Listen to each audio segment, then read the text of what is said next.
Shalom, selamat pagi bagi seluruh jemaat Tuhan. Pagi hari ini Tuhan boleh memberikan anugerah bagi kita untuk menikmati hari yang baru. Bahkan kesempatan yang Tuhan berikan akan membawa kita masuk di dalam ibadah. Karena itu kepada seluruh jemaat dipersilahkan untuk berdiri dan kita akan memulai ibadah pagi hari ini.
Kebaktian Umum Gereja Kristen Kalam Kudus, Medan, 9 Januari 2022 dibuka dengan satu pengakuan bahwa pertolongan kepada kita dalam ibadah ini adalah dalam nama Tuhan yang menciptakan langit dan bumi.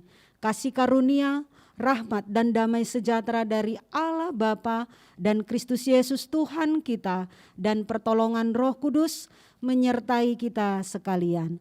Jemaat, dengarkanlah firman Tuhan yang akan menuntun kita memasuki ibadah sepanjang hari ini. Dari Yeremia pasal 29 ayat 11. Sebab aku ini mengetahui rancangan-rancangan apa yang ada padaku mengenai kamu.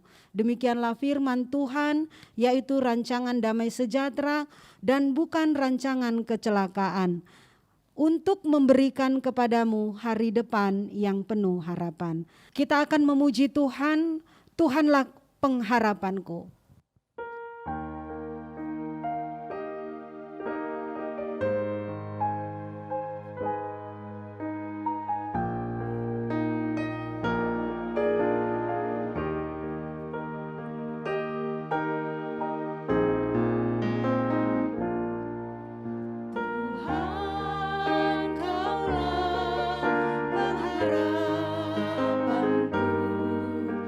Ku percaya hanya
Tuhan Allah Bapa di surga, terima kasih untuk anugerah-Mu bagi kami hari ini. Engkau telah memberikan kesempatan saat ini bagi kami Tuhan, boleh datang kepadamu, beribadah, memuji dan memuliakan Engkau. Namun Tuhan, kesadaran kami bahwa kami adalah orang berdosa, mengingatkan kami Tuhan, bahwa ada banyak hal di dalam kehidupan kami yang tidak layak di hadapan Tuhan. Karena itu Tuhan Yesus, kami mohon ampun. Engkau yang terus boleh menolong kami, menyucikan hidup kami Tuhan, agar kehidupan yang kami boleh jalani di sepanjang kehidupan yang saat ini Tuhan percayakan adalah kehidupan yang memuliakan Tuhan. Secara khusus Tuhan di dalam ibadah ini, mari Tuhan Yesus, Engkau tolong kami, arahkan hati dan pikiran kami, agar kami sungguh-sungguh Tuhan boleh mengagungkan Engkau dengan satu motivasi yang benar di hadapan Tuhan, sehingga setiap puji-pujian yang keluar dari mulut bibir kami, bahkan segala sesuatu yang kami lakukan dalam ibadah ini, itu boleh berkenan di hadapan Tuhan dan menjadi berkat bagi hidup kami. Terima kasih Bapa, ini doa kami di dalam nama Tuhan Yesus, Tuhan yang menjadi juru selamat kami yang hidup. Kami berdoa dan kami bersyukur. Amin. Jemaat dipersilahkan duduk kembali. Kita akan membaca kitab Mazmur dari Mazmur 127 ayat 1 sampai dengan ayat yang kelima. Kita akan membacakannya secara bergantian. Berkat Tuhan pangkal selamat, nyanyian Ziarah Salomo. Jikalau bukan Tuhan yang membangun rumah, sia-sialah usaha orang yang membangunnya. Jikalau bukan Tuhan yang mengawal kota, sia-sialah pengawal berjaga-jaga. Sia-sialah kamu bangun pagi-pagi dan duduk-duduk sampai jauh malam, dan makan roti yang diperoleh dengan susah payah, sebab ia memberikannya kepada yang dicintainya pada waktu tidur. Sesungguhnya anak-anak lelaki adalah milik pusaka daripada Tuhan, dan buah kandungan adalah satu upah. Seperti anak-anak panah di tangan pahlawan, demikianlah anak-anak pada masa muda. Berbahagialah orang yang telah membuat penuh tabung, panahnya dengan semuanya itu. Ia tidak akan mendapat malu apabila ia berbicara dengan musuh-musuh di pintu gerbang. Jemaat yang dikasihi Tuhan, dipersilakan untuk berdiri dan kita akan mengikrarkan pengakuan berdasarkan pengakuan iman rasuli. Bersama dengan orang percaya di segala abad dan tempat kita mengikrarkan, aku percaya kepada Allah, Bapa yang Maha Kuasa, Khalik langit dan bumi, dan kepada Yesus Kristus anaknya yang tunggal Tuhan kita, yang dikandung dari Roh Kudus, lahir dari anak darah Maria, yang menderita sengsara di bawah pemerintahan Pontius Pilatus, disalibkan, mati dan dikuburkan, turun ke dalam kerajaan maut. Pada hari yang ketiga, bangkit pula dari antara orang mati, naik ke surga, duduk di sebelah kanan Allah, Bapa yang Maha Kuasa, dan dari sana ia akan datang untuk menghakimi orang yang hidup dan yang mati. Aku percaya kepada Roh Kudus, gereja yang kudus dan am, persekutuan orang kudus, pengampunan dosa, kebangkitan tubuh, dan hidup yang kekal. Amin. Jemaat dipersilahkan duduk kembali dan kita akan memuji memuliakan Tuhan bersama-sama dengan penuh sukacita karena rahmat yang terindah yang telah Tuhan anugerahkan bagi kita akan membawa kita untuk terus memuji dan memuliakan Dia. Rahmat Yesus yang indah.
Terpujilah nama Tuhan yang menganugerahkan keselamatan dalam hidup kita.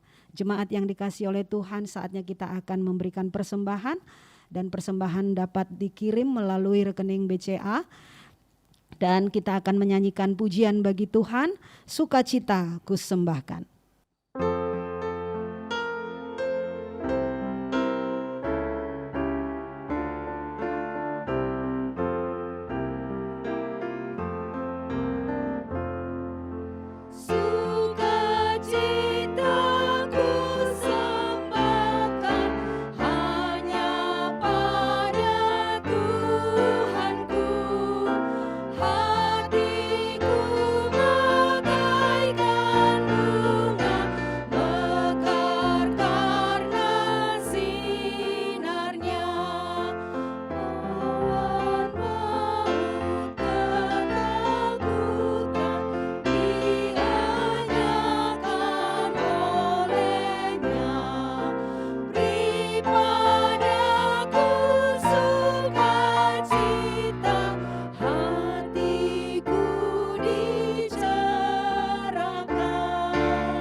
Silakan untuk berdiri, kita berdoa menyerahkan persembahan kepada Tuhan.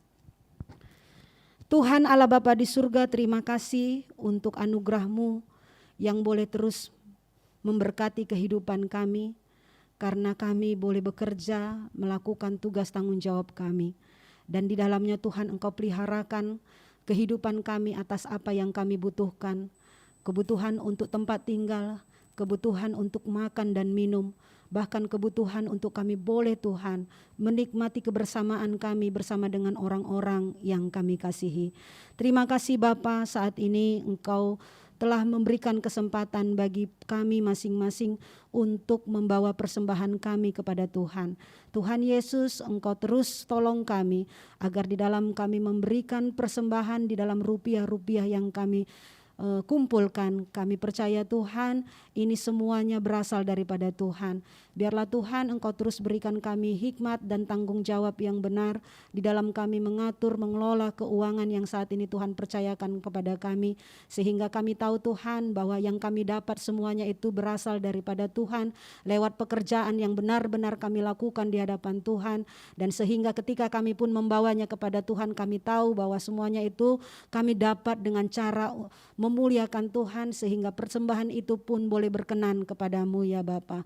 Terima kasih Tuhan, berkati segala usaha pekerjaan yang kami lakukan dengan cara yang benar, sehingga kami tahu Tuhan berkat-Mu dalam hidup kami bukan saja melalui rupiah dan harta-harta benda lainnya, tetapi berkat di bagian kami adalah ketika ada damai sukacita di dalam kami melakukan apa yang menjadi kehendak Tuhan atas hidup kami, sehingga kehidupan kami boleh memuliakan Tuhan. Karena itu Tuhan Yesus, biarlah Engkau yang terus memimpin dan menolong hidup kami, iman yang Tuhan anugerahkan bagi kami untuk kami boleh percaya kepadamu dan terus melakukan apa yang Kau ajarkan bagi kami Tuhan di dalam kebenaran firman-Mu.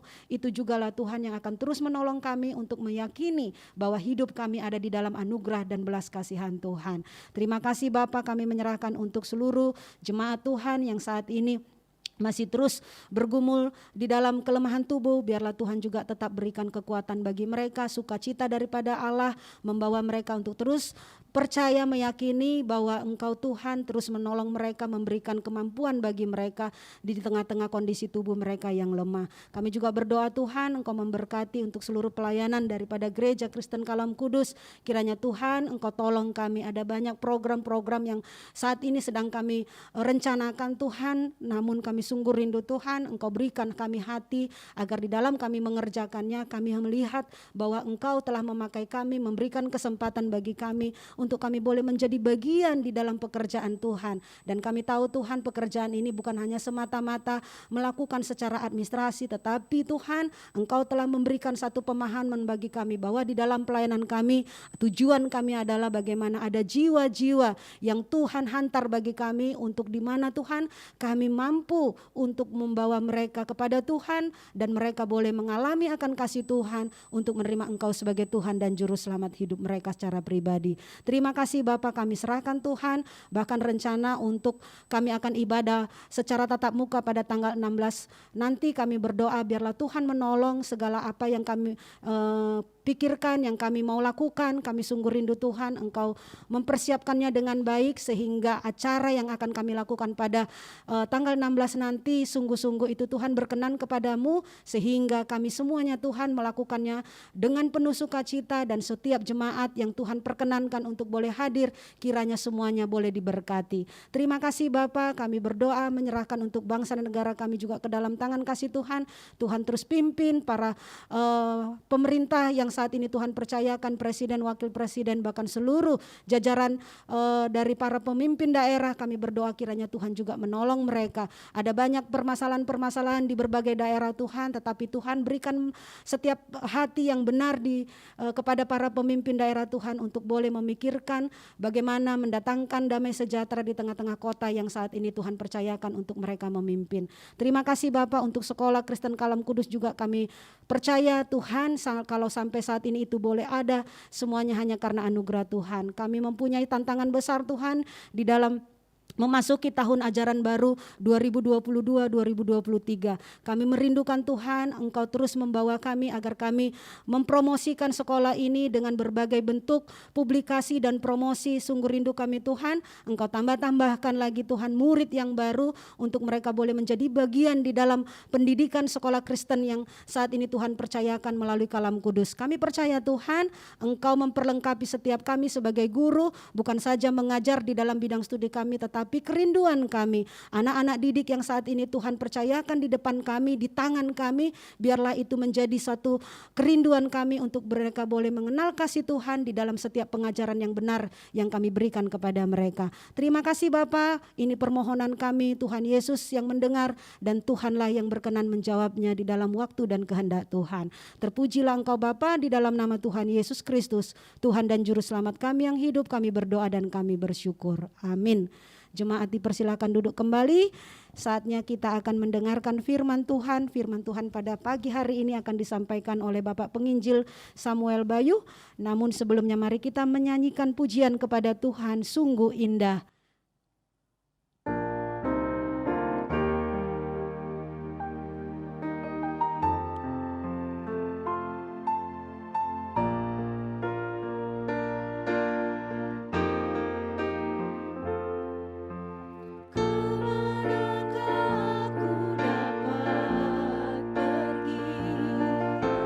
Menjauhi rohmu yang suci, kau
Mari Bapak Ibu yang dikasihi oleh Tuhan Yesus Kristus, kita akan merenungkan firman Tuhan pada pagi hari ini.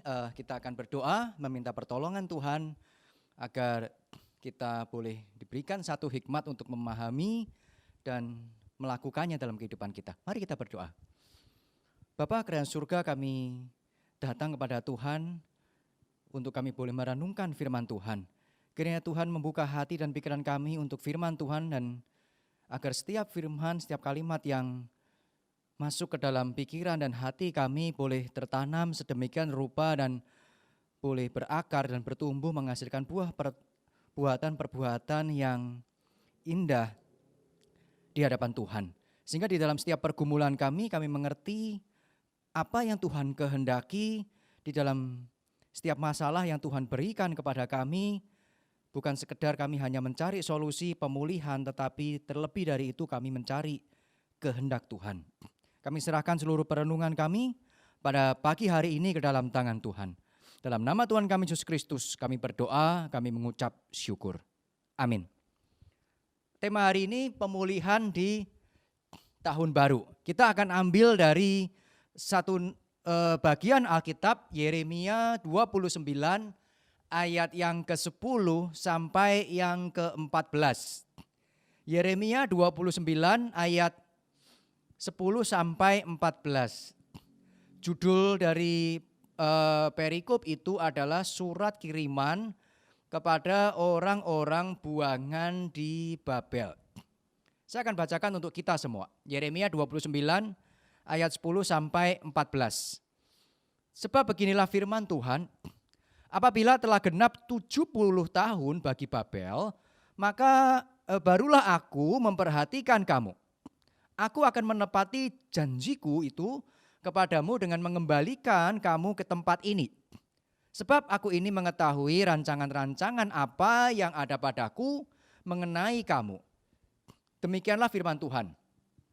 Yaitu rancangan damai sejahtera dan bukan rancangan kecelakaan, untuk memberikan kepadamu hari depan yang penuh harapan.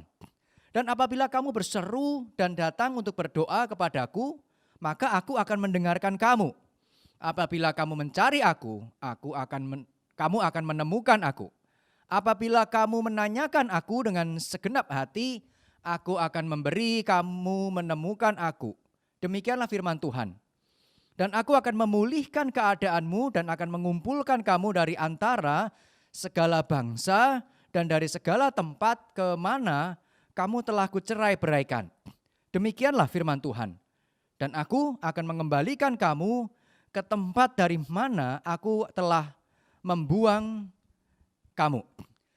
Setiap orang yang memiliki masalah atau pergumulan di dalam kehidupannya selalu merindukan sebuah pemulihan. Seorang yang sakit selalu merindukan bagaimana kesehatan mereka dipulihkan. Seorang yang bangkrut menginginkan ekonomi mereka dipulihkan. Demikian juga di dalam konteks yang kita baca hari ini adalah surat kepada orang-orangan buangan di Babel. Mereka juga menginginkan pemulihan.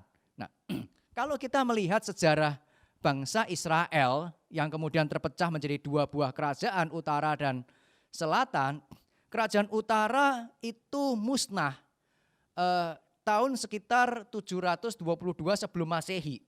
Ketika bangsa Asyur menyerbu dan menguasai Samaria, ibu kota Israel utara, sebagian rakyat Israel diangkut ke Asyur dan bangsa Asyur mendatangkan orang-orang dari bangsa-bangsa lain untuk diam di tanah Israel utara. Lalu perkawinan campur muncul terjadi di situ dan kemudian itulah yang melahirkan orang-orang yang kemudian dikenal sebagai orang Samaria pada zaman Tuhan Yesus. Nah, tetapi ketika bangsa atau kerajaan Israel utara itu runtuh, musnah, kerajaan Yehuda masih ada di selatan. Jadi kerajaan Yehuda, saudara-saudaranya itu yang ada di selatan jelas melihat keruntuhan Samaria.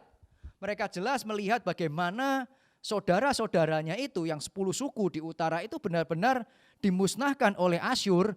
Oleh karena apa? Dan mereka tahu penyebabnya adalah dosa-dosa Israel Utara kepada Allah. Maka mereka bisa melihat dengan jelas, memaknai dengan pasti bahwa kehancuran Israel Utara adalah akibat dari dosa-dosa mereka kepada Allah yang menghukum mereka. Jadi logikanya sebenarnya sederhana. Kalau saya, saudara mereka, Israel Utara dan saya Yehuda di selatan, melakukan dosa yang sama kepada Allah, maka hukumannya sama. Jadi kalau tidak mau mengalami penghukuman yang sama, ya bertobatlah jika sudah terlanjur melakukan dosa di hadapan Allah. Dan benar saja, ketika dosa dan undangan pertobatan kepada kerajaan Yehuda yang terus-menerus masih terus didengungkan sampai sekitar 150 tahun kemudian setelah Israel Utara hancur, kerajaan Yehuda tidak bertobat. Dan benar, hukuman Tuhan datang kepada mereka. 587 atau 586 setelah Masehi, bangsa Babel menghancurkan Yerusalem.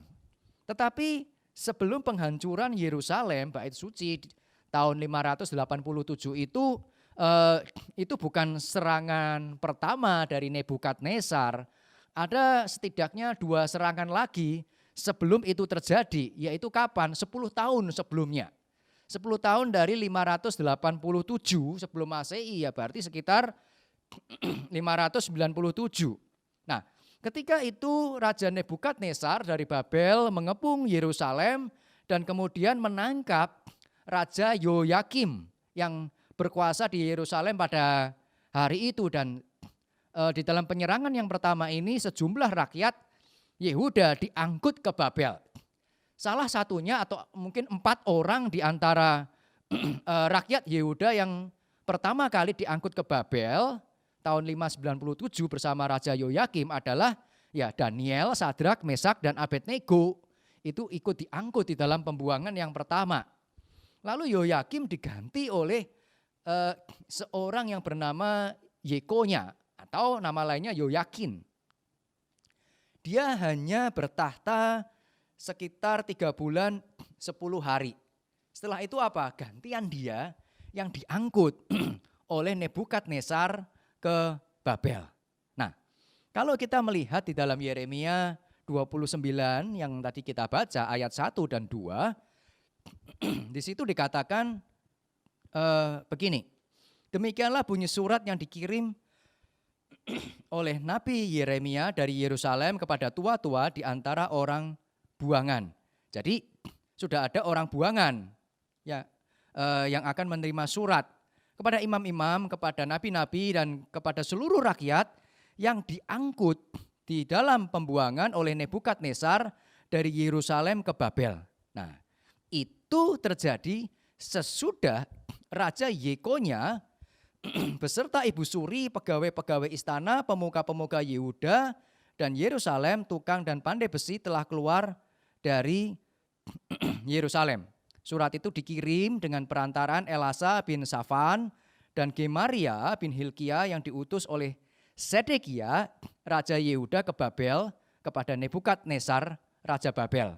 Jadi ketika Yeremia 29 ayat 10-14 yang tadi kita baca, itu terjadi di antara tahun 597 sebelum Masehi sampai 587 sebelum Masehi, masa Sedekia berkuasa. Nah, surat Yeremia ini 29 sampai 31 berisi tentang pengharapan dan nasihat untuk orang-orang buangan itu akan melanjutkan kehidupan mereka di Babel selama masa pembuangan 70 tahun. Tetapi permasalahannya tidak hanya berhenti di situ. Kita coba lihat di Yeremia 32. Yeremia 32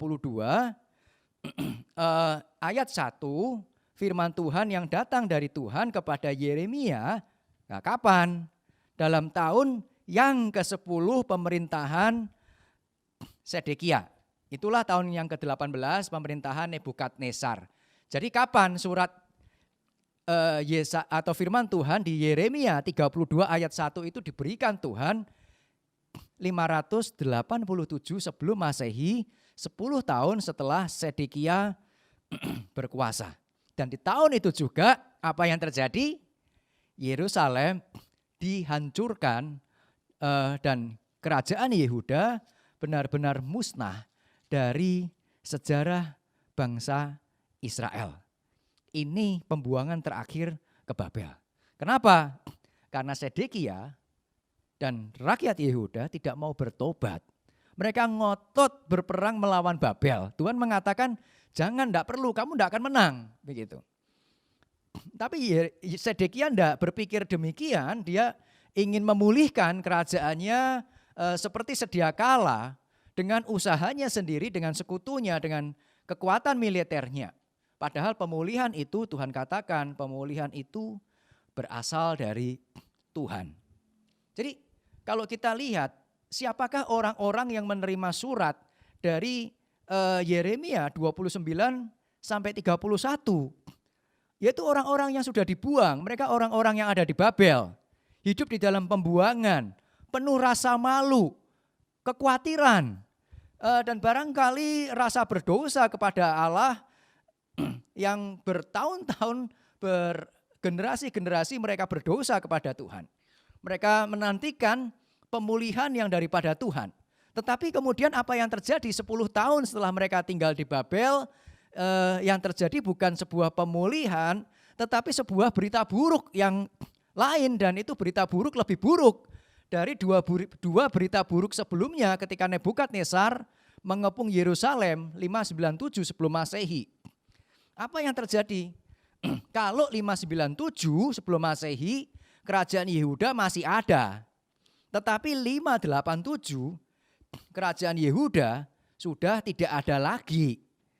Mereka melihat sesuatu yang lebih parah. Kerajaan mereka dilenyapkan dari sejarah. Jadi ya perasaan mereka bagaimana? Sudah ada rasa malu, down, khawatir, mengharapkan pemulihan. Tetapi kerajaan di mana mereka tinggal, kerajaan yang barangkali diharapkan akan bangkit, menjadi besar dan kemudian mengalahkan Babel, membawa mereka kembali kepada tanah Yehuda, sekarang bukannya bertambah besar, malah lenyap. Jadi mereka bertambah down, bertambah putus asa, bertambah hilang harapan. Barangkali mereka akan berpikir, ini Tuhan menjanjikan pemulihan, maka pasti kerajaan Yehuda dijaga dong, jangan sampai hancur. Kenapa? Karena mereka akan kembali ke Yehuda. Tetapi kerajaan Yehuda malah sekarang dilenyapkan oleh Tuhan. Jadi apa yang terjadi? Jangan-jangan janji Tuhan itu meleset. Jangan-jangan Tuhan tidak menggenapi janjinya. Jangan-jangan itu sebuah janji kosong. Jadi orang-orang ini di dalam 10 tahun punya pengharapan, yang mungkin membaca surat Yeremia, mereka punya pengharapan, pemulihan. Di tahun yang ke-10 mereka berharap, dan tiba-tiba down. Kenapa? Karena yang diharapkan lenyap. Jadi mereka tidak lagi bisa berharap kepada kekuatan militer. Mereka tidak bisa lagi berharap kepada kekuatan manusia. Tetapi apakah pengharapan mereka lenyap? Kalau kita baca dengan teliti, sebenarnya ada satu ayat kunci yang membuat pengharapan mereka itu, meskipun melihat Yehuda hancur sama sekali, pengharapan mereka itu tidak lenyap, tetapi ada di dalam hati mereka kalau mereka membaca dengan teliti, yaitu di mana? Di Yeremia 29 ayat yang ke-11. Di situ dikatakan, itu sebuah ayat yang sangat terkenal, sebab aku ini mengetahui rancangan-rancangan apa yang ada padaku mengenai kamu. Demikianlah firman Tuhan, yaitu rancangan damai sejahtera dan bukan rancangan kecelakaan, untuk memberikan kepadamu hari depan yang penuh harapan. Kalimat ini diucapkan sebelum kerajaan Yehuda lenyap, sebelum kerajaan Yehuda musnah. Jadi ayat ini mengantisipasi sebuah malapetaka, masalah yang lebih besar yang akan datang di kemudian hari. Maka melalui kacamata Yeremia 29 ayat 11, seharusnya bangsa Israel, bangsa Yehuda yang ada di dalam pembuangan melihat kehancuran Yehuda sebagai bagian dari rancangan Tuhan. Melihat kehancuran Yehuda sebagai bagian dari rancangan damai sejahtera dan bukan rancangan kecelakaan, tetapi kehancuran Yehuda itu sebuah bagian dari bagaimana Tuhan ingin memberikan kepada mereka sebuah hari depan yang penuh harapan. Firman Tuhan mengajar kita untuk melihat realita yang ada di sekitar kita itu dari sudut pandang Allah. Sama seperti ketika orang Yehuda di pembuangan melihat hancurnya Yehuda dari sudut pandang kacamata Yeremia 29 ayat 11. Dan firman Tuhan mendidik kita untuk apa? Untuk tahan dan tekun di dalam menghadapi segala masalah dan menjalani segala pergumulan yang sedang berlangsung. Kenapa? Karena meskipun ada masalah yang muncul baru dan itu bertambah besar, tetapi janji pemulihan Tuhan itu tetap ada di kemudian hari. Memang faktanya kerajaan Yehuda tidak pernah bangkit seperti semula, seperti ketika diperintah oleh keturunan Daud. Ketika diperintah oleh Daud, oleh Salomo dan seterusnya. Tidak akan pernah bangkit lagi sama seperti itu. Tetapi benar bahwa bangsa Yehuda akan kembali ke Yerusalem. Yaitu kapan? Kloter yang pertama itu tahun sekitar 537 sebelum Masehi di bawah pimpinan Sesbasar. Itu kita bisa baca di dalam Esra 1 ayat yang ke-11. Dan ketika bangsa Yehuda kembali ke Yerusalem menghadapi banyak pergumulan dan seterusnya, dan itu berlangsung kemudian terus, ada satu hal yang menarik yang kemudian kita bisa melihat perilaku keagamaan, perilaku kerohanian bangsa Israel, bangsa Yehuda atau Yahudi di dalam perjanjian lama dan perjanjian baru. Ada beda yang sangat mencolok di situ. Sebelum pembuangan, kalau kita melihat kehidupan bangsa Israel di dalam perjanjian lama, mereka bergumul dengan dosa-dosa penyembahan ilah-ilah lain, dengan dosa-dosa politeisme, mereka menyembah berhala, bangsa A, bangsa B dan seterusnya. Tuhan hukum lagi mereka menyembah dewa bangsa lain lagi. Tetapi kalau kita melihat perilaku keagamaan orang Israel di dalam perjanjian baru, mereka sangat ketat di dalam monoteis. Maka ketika Yesus dianggap menyamakan diri dengan Allah, mereka marah. Kamu manusia, dari sudut pandang mereka, kamu bukan Allah, jangan samakan dirimu dengan Allah. Allah kami cuma satu, yaitu Allah Yahweh. Meskipun proses itu cukup lama, sekitar 540 tahun berlangsung, termasuk 400 masa sunyi. Nah, di dalam pembuangan orang-orang Israel di Babel, mereka tidak punya bait suci, karena bait suci di Yerusalem sudah di bumi hanguskan. Jadi apa yang mereka lakukan? Mereka mulai membangun sinagog-sinagog di tempat-tempat pembuangan itu. Tempat apa? Untuk mereka beribadah, untuk mereka mendalami kitab suci dan mendidik generasi-generasi muda mereka, terutama yang lahir di dalam pembuangan, bahwa saya lahir sebagai orang Israel tetapi warga negara Babel. Jadi saya orang Israel atau Babel. Sinagog-sinagog mengajarkan mereka, memberikan identitas, kamu bukan orang Babel, kamu orang Israel, dan suatu saat akan terjadi pemulihan dan kita akan kembali ke tanah air kita. Dari situ muncul golongan-golongan yang kemudian dikenal dengan ahli-ahli Taurat dan orang-orang Farisi. Sejarahnya dari situ, dari pembuangan.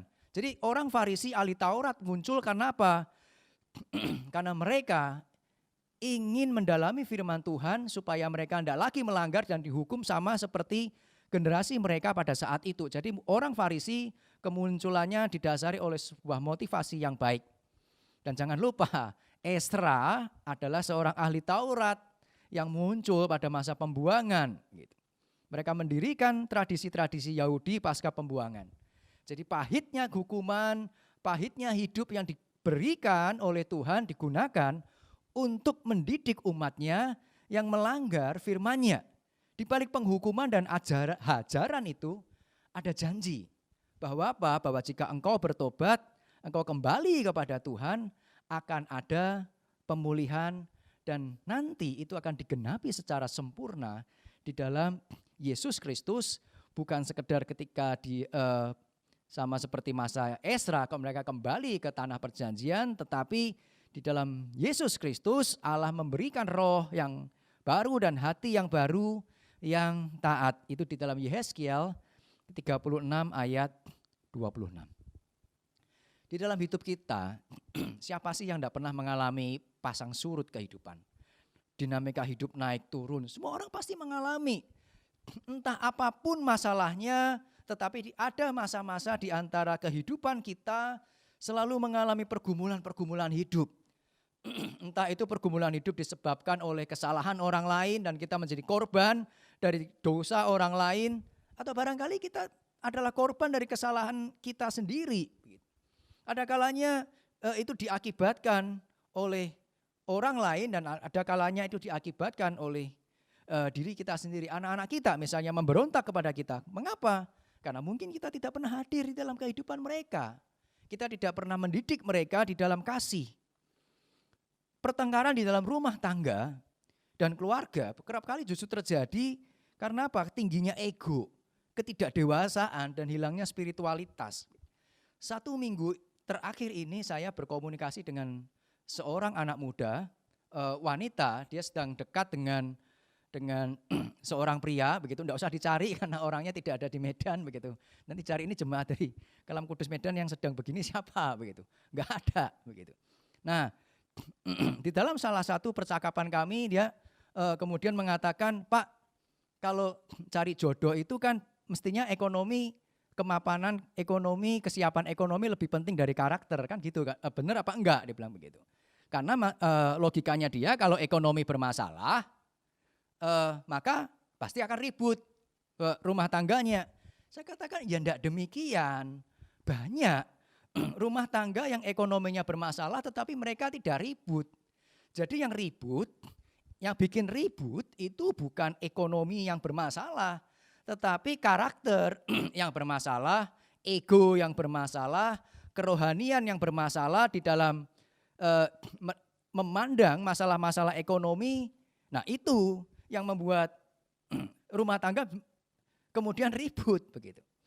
Pekerjaan kita juga mungkin mengalami masalah, kerugian, kebangkrutan karena ditipu orang lain, karena kesalahan kita mengelola keuangan dan sebagainya. Semua orang penuh dengan masalah.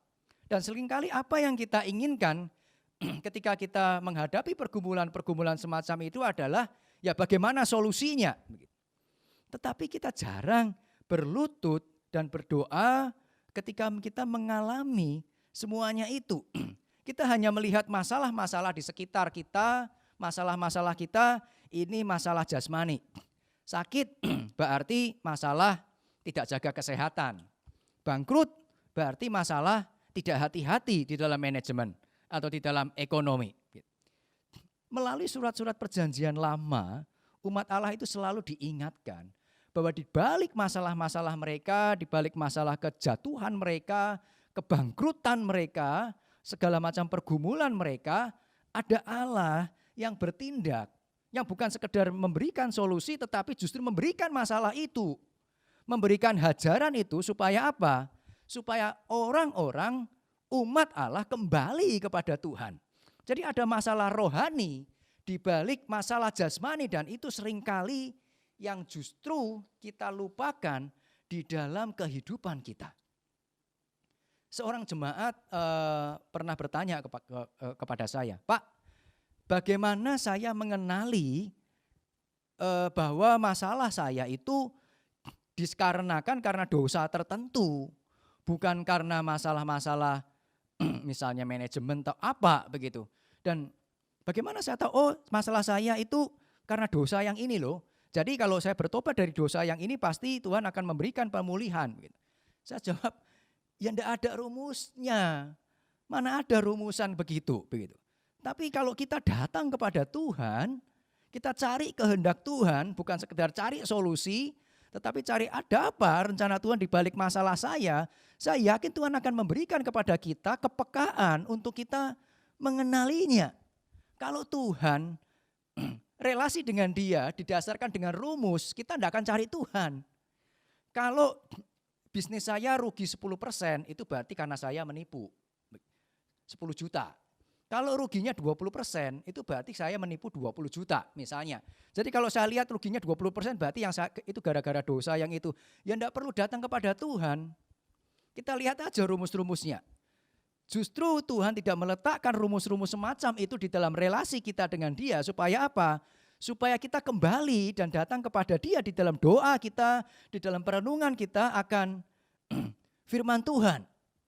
Suatu ketika seorang menelpon saya, dia bertanya tentang suatu hal, tentang masalah investasi saham, apa urusannya dengan saya, begitu. Tetapi ya toh dia datang ke saya dan bertanya, saya tidak alergi dengan masalah semacam itu, begitu. Tetapi yang dipermasalahkan bukan, yang dipertanyakan bukan dia mau investasi ke saham apa, tetapi modalnya dari mana. Nah itu yang jadi pergumulan dia, begitu. Saya berikan sebuah nasihat kepada dia.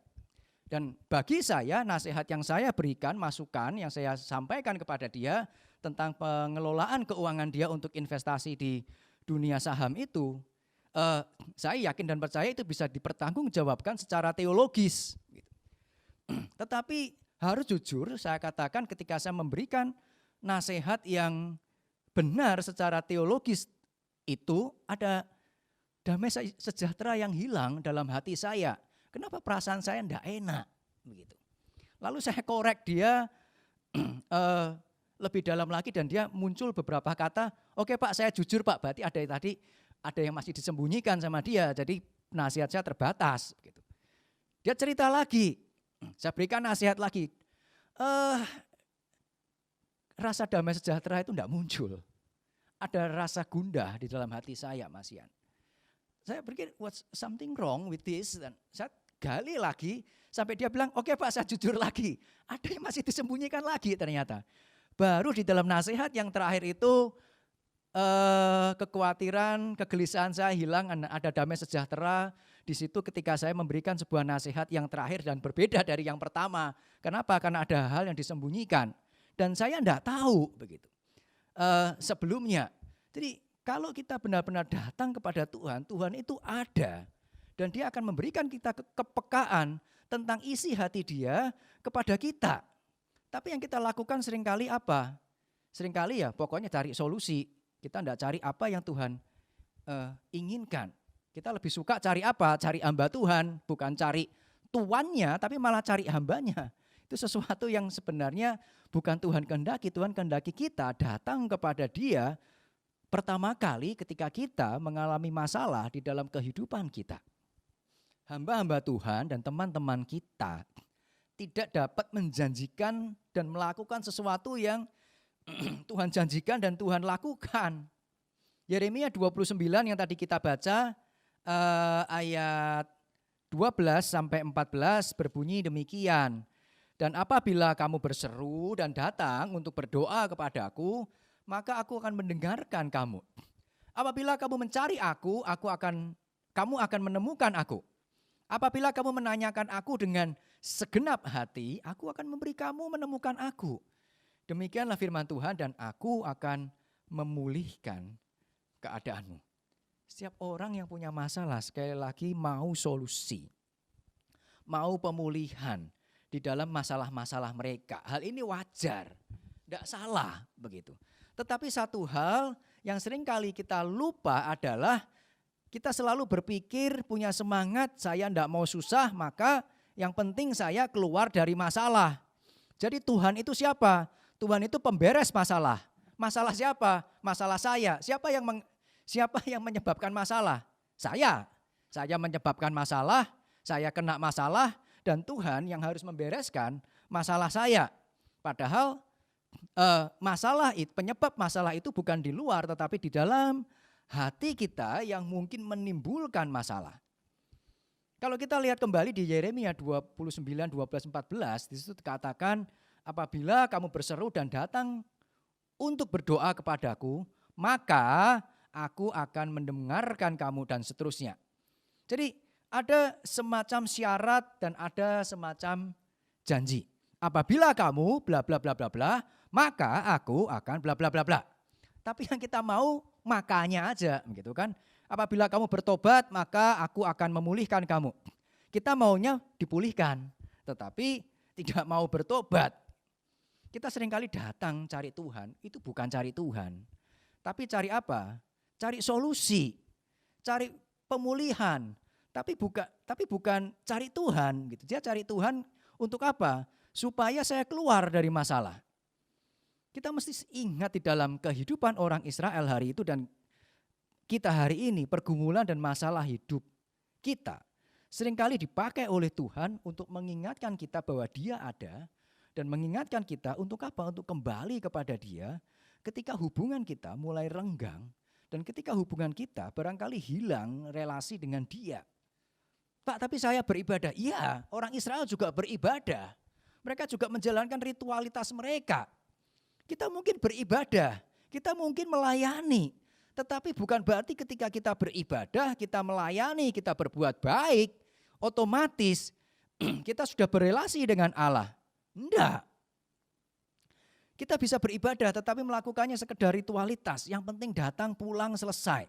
Kita melayani, tetapi tanpa pergumulan teologi, tanpa pemahaman akan firman Tuhan, tanpa doa mencari kehendak Tuhan. Yang penting saya membuat sebuah acara di dalam gereja-gereja saya atau di dalam sekolah-sekolah saya. Saya bisa melayani tanpa Tuhan. Tetapi saya tidak bisa bersama dengan Tuhan tanpa saya melayani. Atau mungkin saya sudah berdoa kepada Tuhan. Berarti pasti langkah saya sudah benar. Begitu. Belum tentu. Yakobus 4 ayat 3 mengatakan demikian. Atau kamu berdoa juga. Berarti orang ini berdoa. Tetapi kamu tidak menerima apa-apa. Kenapa? Karena kamu salah berdoa. Sebab yang kamu minta itu hendak kamu habiskan untuk memuaskan hawa nafsumu. Jadi kadang kita berdoa hanya sekedar untuk apa? Keegoisan kita itu terpenuhi. Di dalam doa justru kita sedang berdosa. Dan satu hal yang perlu kita tahu adalah pemulihan terbesar itu bukan ketika kita keluar dari masalah dan pergumulan-pergumulan jasmani kita itu selesai. Dan kehidupan kita kembali seperti semula. Bukan itu pemulihan yang terbesar yang Tuhan berikan kepada kita. Pemulihan yang terbesar adalah ketika kondisi rohani kita, kondisi relasi kita bersama dengan Tuhan itu dikembalikan dan kita didewasakan di hadapan Tuhan. Kita berkaca kepada kasus Ayub. Ayub kurang apa di dalam mengalami masalah hidupnya?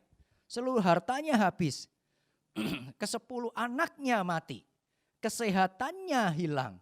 Dan bukan hanya itu, di dalam budaya masa itu mereka berpikir kalau orang menderita itu pasti berdosa. Silogismenya Ayub menderita, maka Ayub berdosa. Itu logika mereka. Jadi ketika Ayub menderita, maka orang melihat, ternyata dia tidak saleh. Maka yang hilang bukan kesehatan Ayub saja, bukan anak-anak Ayub saja, dan bukan harta Ayub saja. Ayub kehilangan nama baiknya. Dan dia kehilangan segalanya. Tetapi di dalam pergumulan Ayub itu, apa sih yang Ayub minta? Tuhan menyatakan diri. Dia ingin melihat bahwa Tuhan itu ada. Dia mencari jawaban Tuhan kenapa Ayub itu mengalami masalah-masalah sedemikian hebat itu. Apakah itu sesuatu yang adil? Kalau masalah Ayub itu sesuatu yang adil, memang benar kamu karena dosa. Saya yakin Ayub akan bertobat. Ayub tidak meminta kondisinya dipulihkan. Anaknya dikembalikan, hartanya dikembalikan, kesehatannya dikembalikan. Bukan itu fokus utama Ayub. Fokus utama Ayub adalah di dalam pergumulan itu dia cari Tuhan. Dia mau tahu apa yang Tuhan pikirkan tentang dia sampai dia mengalami semuanya itu. Kalau itu fair, it's okay, memang saya pantas untuk dihukum. Dan ketika Tuhan menyatakan suaranya kepada Ayub, dia berkata-kata, di mana engkau ketika aku mendirikan langit dan bumi dan sebagainya. Ayub terdiam. Dan dia kemudian mengatakan, dulu dari orang aku mengenal engkau. Tetapi sekarang aku melihat engkau dari pengalamanku, dari mataku sendiri. Pergumulan Ayub sebenarnya klimaksnya di situ. Bonusnya adalah Tuhan menambahkan semua itu ke dalam kehidupan Ayub. Segala sesuatunya kemudian dipulihkan. Tetapi sekali lagi itu bukan klimaks. Klimaksnya adalah ketika Ayub berjumpa dan semakin mengenal Tuhan. Menginginkan pemulihan secara jasmani itu tidak salah. Tetapi satu pertanyaan yang harus kita pertanyakan terlebih dahulu. Apakah kerohanian kita, apakah relasi kita dengan Tuhan sudah dipulihkan atau tidak? Tahun yang baru bukan sebuah jaminan sebuah tahun yang mudah. Barangkali ada masalah baru yang akan timbul. Dan barangkali itu sesuatu yang lebih besar dari masalah-masalah kita di tahun 2021. Tetapi mari kita melihat sama seperti orang-orang Israel di dalam pembuangan yang belum melihat Yehuda dihancurkan, mereka diantisipasi di dalam Yeremia 29 ayat 11, aku tahu rancangan-rancangan yang ada padaku mengenai kamu. Ada hari depan yang penuh harapan, itu bukan rancangan kecelakaan. Jadi ketika kita di satu tahun mendatang kita menghadapi masalah-masalah baru yang barangkali lebih berat, mari kita ingat bahwa setiap rancangan yang Tuhan sedang kerjakan di dalam kehidupan kita itu bukan rancangan kecelakaan, meskipun itu sebuah masalah yang baru. Tetapi di dalam masalah-masalah yang baru itu Tuhan sedang menyediakan satu hari depan yang lebih indah, yang lebih baik di masa mendatang. Asal kita benar-benar mencari Tuhan dan benar-benar berelasi di dalam Tuhan hari lepas hari di dalam kehidupan kita. Cari Tuhan, bukan sekedar cari solusi. Dan Dia akan memulihkan kita dan menjadikan kita lebih indah pada waktunya. Mari kita berdoa. Bapa di kerajaan surga yang mulia, kami mengucap syukur untuk firman Tuhan pada pagi hari ini. Kiranya ini boleh menyentuh hati kami untuk kami siap menghadapi segala macam pergumulan di sepanjang tahun ke depan. Dan kami siap untuk terus berelasi dengan Tuhan. Untuk kami mencari kehendak Tuhan. Untuk kami menantikan pertolongan-pertolongan yang daripada Tuhan. Bukan bersandar pada kekuatan kami sendiri, karena kami yakin dan percaya bahwa pemulihan itu berasal dari Tuhan. Dan ajar kami Tuhan untuk melihat segala rencana Tuhan di dalam kehidupan kami sebagai sebuah rencana yang indah. Yang akan menjadikan kami lebih dewasa, menjadikan kami lebih kuat, dan menjadikan kami menjadi orang-orang yang siap menjadi saksi dan melayani Tuhan di dalam kehidupan kami. Kami serahkan seluruh kehidupan kami ke dalam tangan Tuhan. Dalam nama Tuhan kami Yesus Kristus, kami berdoa, kami mengucap syukur. Amin. Doksologi.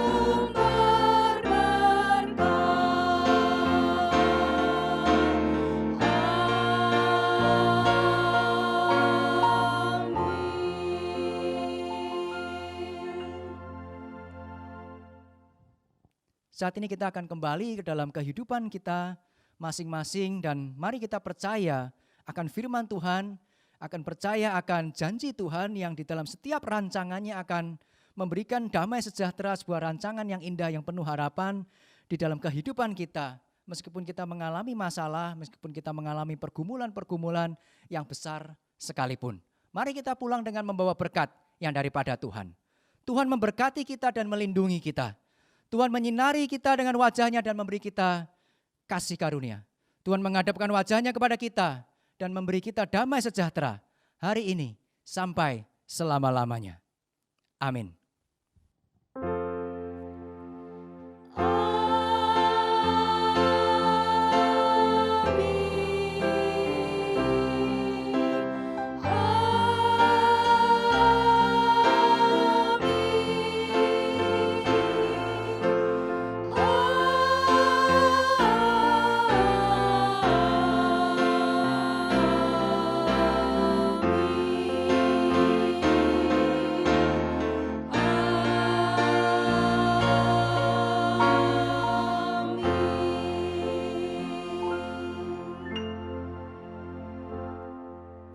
ibadah pada pagi hari ini telah selesai.